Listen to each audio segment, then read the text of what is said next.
The market has a big sell-off today. What are we looking for this coming week? Are you ready to talk about that, Blake? Yeah, welcome. Thanks for listening with Blake Anderson, certified financial planner. And I'm Adam Anderson, owner of WealthGuard Advisors. We like to start with the S&P 500 and talk a little bit about what happened today and what we're looking at.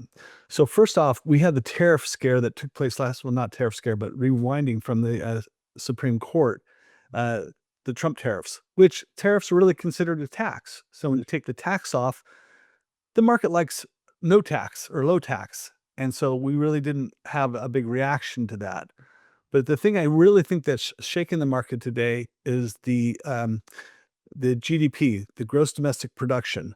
It was estimated to be 4.4, and the last fourth quarter came in at 1.4, significantly lower. They are accounting it to the government shutdown that we experienced, but still, I think that rattles the market. And also, we still have artificial intelligence really inter- interrupting with software companies. Yeah, when we're looking forward to this week, there are still a number of earnings, especially in the tech sector, that we should see how much of an impact these new AI models are having on these companies. I know CoreWeave, Salesforce, um, what other Workday, and then of course Nvidia's earnings on uh, Wednesday afternoon will be a pretty big indicator for how much the AI is actually affecting the numbers. We'll especially be looking for forecasts. If these companies come out with reduced forecasts for next year and things like that, and that would be, justify some of the concerns that have been floating around. So we'll be watching that closely.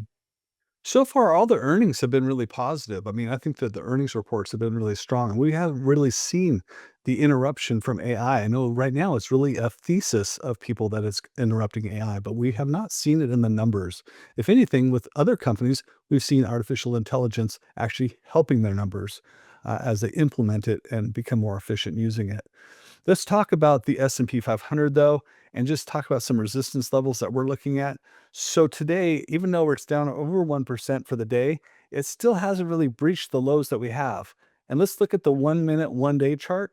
So here it is. We sold off early in the morning as the market opened up, and we've kind of hit this bottom here, hit this bottom here, hit this bottom here, and we really never breached that 6,800 that we came into. And actually, the day ended up a little bit higher as it was moving up for the day. So I think we're still holding on to a pretty strong resistance, or not resistance, a support level at that 6,800. So I'm hoping that holds. We have a low here, low here, low here, and we will be watching close to see if the next support level is at 6,700.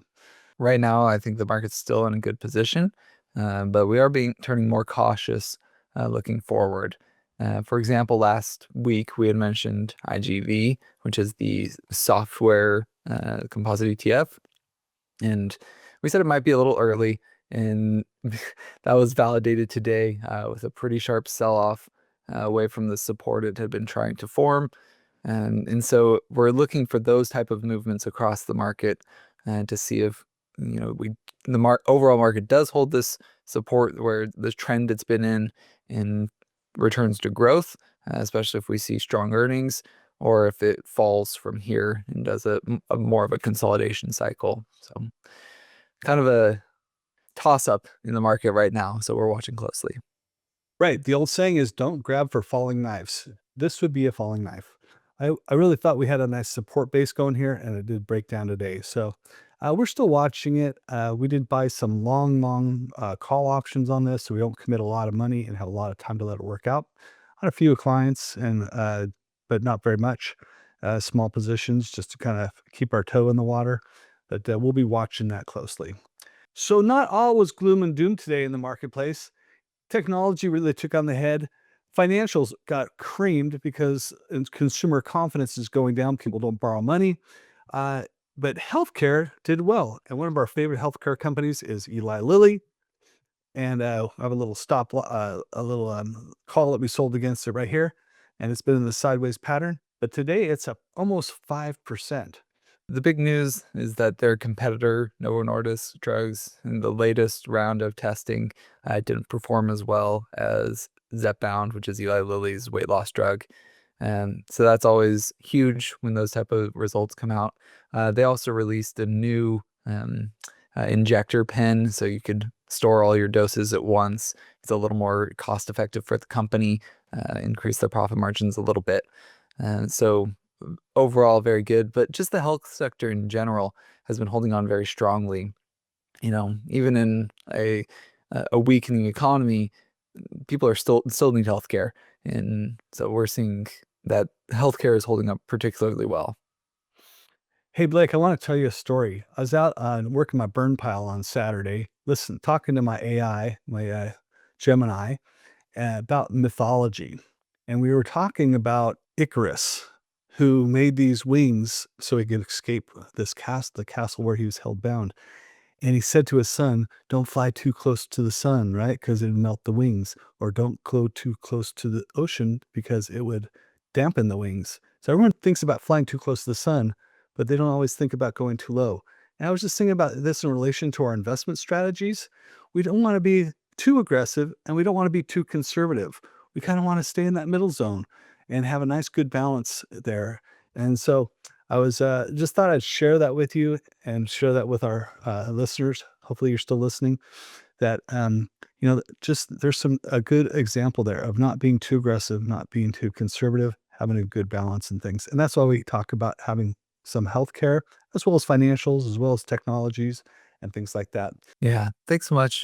WealthGuard Advisors here. Just a reminder, we're a registered investment advisory firm, and as fiduciaries, we're committed to always putting our clients' best interests first.